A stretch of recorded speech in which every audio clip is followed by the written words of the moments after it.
It's become embarrassing to have ever been a part of Amber's life on and off YouTube.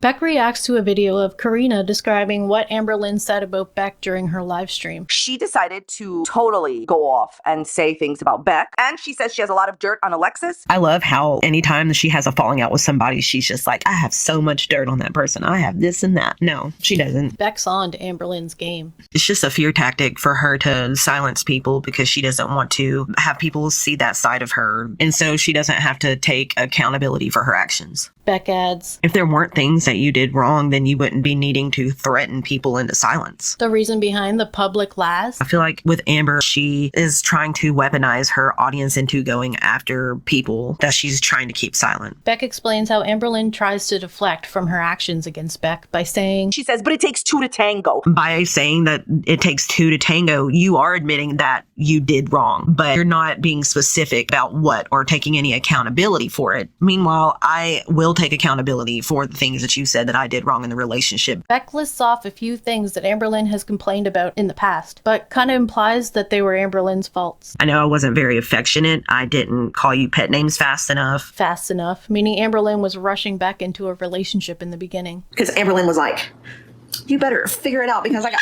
No, she likes to exaggerate this story. I mean, you exaggerate this story like I have never known in my life. I know. It was exaggeration, but you were kind of like, Becky, come on now. I needed wasting my time. Yeah, it's like I don't want to waste my time. in my DMs, and then that made me panic. You did say that because you did have other people in your DMs all the time. That's why I got mad over Snapchat, and you barely started using it. Oh yeah, I ended up like You always would say that I would side with everybody else over you, but that was truly because I felt like you were in the wrong in those moments, and you were. Amberlynn was wrong most of the time, so Beck had no choice but to side with others. And though you see me as a bad partner, I did so much for you. As a paid caregiver. And these things do not add up to the things you've put me through. Correct. Karina says Amberlynn basically said what she always does when trying to make whoever she's fighting with look bad. I could say all these horrific things about them, but I'm not that type of person. Indicating she's the angelic gatekeeper of all these deep, dark secrets. Amberlynn has said multiple times that she's okay with Beck discussing experiences with Amberlynn. You said that it's okay with you. Oh, thank you for giving permission, oh queen, for them to talk. Are you mad at Becky because she put your situation on blast? Becky has free will to say what she wants. She has her feelings, she has her thoughts. And if that's stuff that she wants to share, then it is what it is. So you could say the bad that I've done. Karina shares Beck's experience of being sick while taking care of Amberlynn. This person went through renal failure and still drove you around, and you filmed them while they were incoherent. This person did everything for you for 4 years, and when they dared to break up with you, like I said, it's narcissistic injury. Oh, well, this person dared to break up with me. Well, how dare they make content about me? Well, you made content about them. You've made hundreds of thousands of dollars on them. Karina suggests that this particular interaction between the two shows Amberlynn shading Beck, but it seems like Amberlynn was letting Beck know that the shirt was see-through and that it wouldn't be appropriate for the vlog, not because of the way Beck looked in general. When they were in the pool telling them, oh, you better sit down, don't get up, you know? But yeah, we're trying to whirlpool. Well, if someone doesn't move, you're not going to be able to whirlpool. Yeah. Can you imagine she flashes you? No. Hashtag demonetized. Babe, what's your swimming attire look like? You don't want me to say that. Why? Hobo chic. It's that see-through shirt. Oh. And she's not wearing a pre. Oh, I'm not. Tell me, can you see anything? I can. I'd go back down.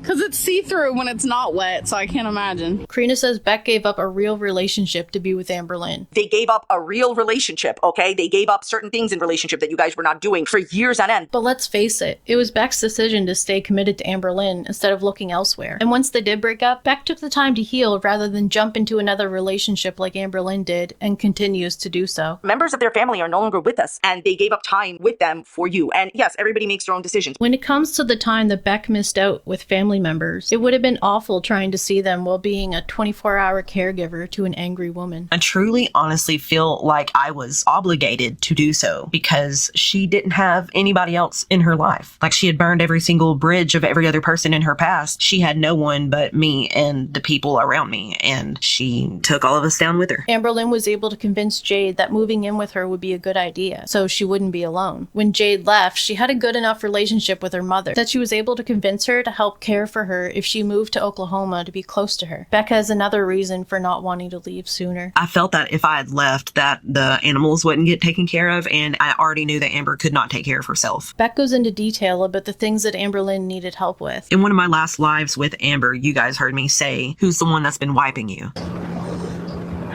Who's the one that's taking care of you?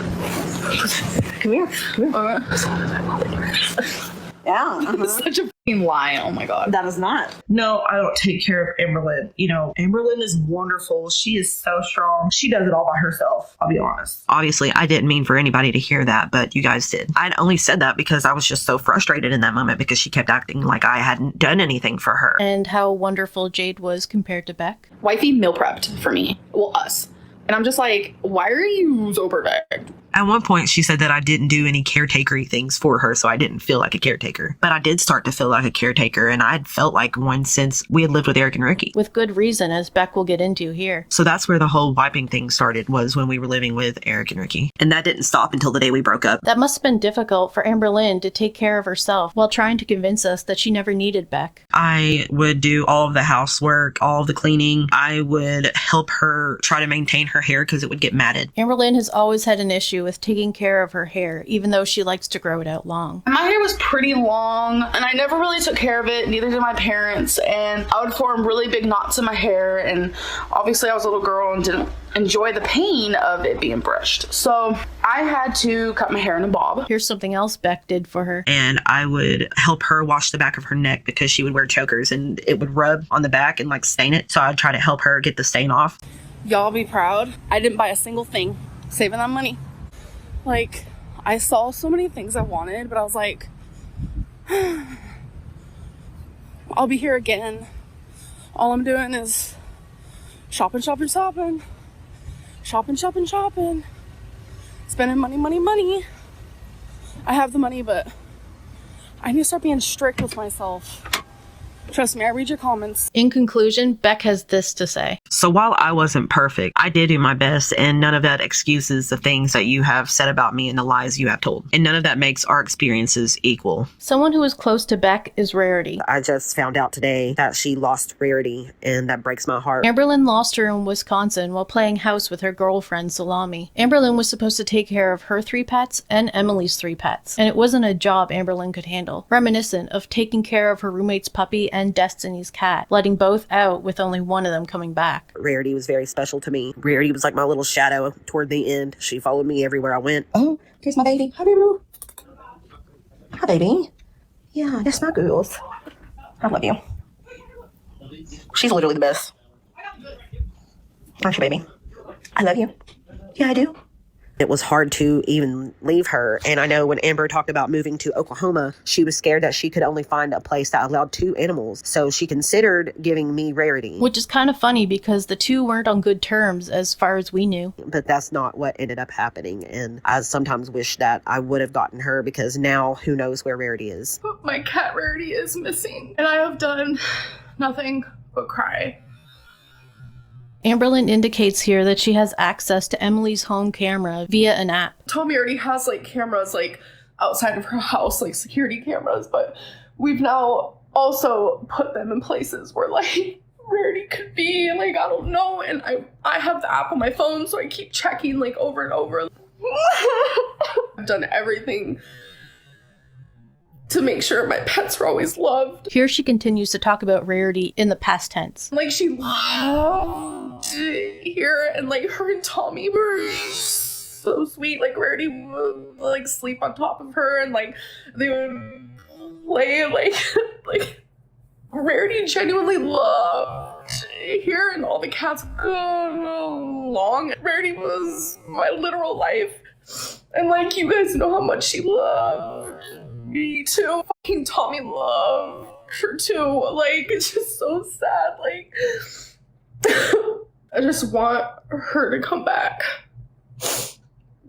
There's a picture of a cat in a Wisconsin shelter, and it's hard to tell if it's Rarity based on this picture alone. But with the paws being so similar, the white on the side of her mouth, the white under her chin and down her chest, the color of her nose, her eyes, if it's not Rarity, it's her twin. I was shown by a friend that a picture had been floating around of a cat that looked similar to Rarity, and the cat was at a shelter in Wisconsin, found after she'd gone missing. My first reaction to the picture without looking too closely was, that's not Rarity. But now looking closer and comparing old photos, the markings are very similar. I wish there was a full body picture of her from the shelter. It's hard to tell if the white on her paws match exactly, or if there's any white on the other side of her lip because of the angle and the bars in the picture. Here's what Rarity looked like right before the trip to Wisconsin. Rarity found my suitcase again. Yes, she did. Baby girl, what are you doing? What are you really doing? I know I've been an absolute mess in the last few videos because I've literally just been doing nothing but just like packing, cleaning, getting ready for the trip. I realized that I haven't even like said where I'm going. I'm actually going to be visiting my girlfriend Tommy. Good job.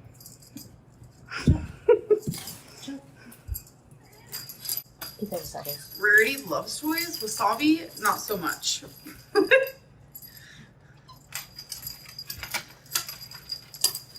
Raritos, what are you doing? Hi. Before Rarity went missing, Amberlynn wanted us to realize. Before I confirmed if I was like bringing my pets or not, people were like, oh my god, Amberlynn's gonna abandon her pets. Like, she's such a bad pet owner. She's so neglectful, etc., etc. Like, literally, no. My pets are my children, so they very much do come with me. The way she speaks like Alexis throughout this rant is cringy. She reasons that taking them with her was better for them, probably because she didn't know when she would be going back to Oklahoma. The anxiety and fear and stress they would have had me leaving them alone with strangers would have been far greater than like their instant like confusion and anxiety of being in a car ride. I know my pets more than anyone else. I have had Twinkie for almost 9 years. I've had Rarity and Wasabi for almost 8. Amberlynn doesn't know how long she's had her pets for. Guess what, everybody? I'm a mama. Gave birth to a bouncing baby boy. I am so freaking happy. I have a little kitten. Look! Oh my god! Look at his mustache. He has a mustache. He is neutered and has all his shots, so everything's good as can be. Wasabi was around first, but she seems to think she got Wasabi and Rarity at the same time. A lot of you are asking about Twinkie Star. Twinkie Star is our dog. This is our new kitty cat. Rarity Gray. Baby, are you gonna turn around? There it is.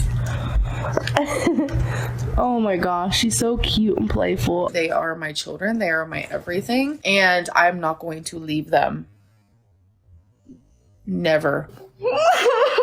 I can't say for sure that it is Rarity to ease all of our nerves, but it definitely could be her. Beck says what we've all been hoping. Obviously, I would want her to be found rather than still be out there anywhere. If it is her, then I hope whoever adopted her from the shelter is a kind person with a good home and that she is safe and warm. If it isn't, I still wish and hope that someone quickly took her in and she isn't suffering.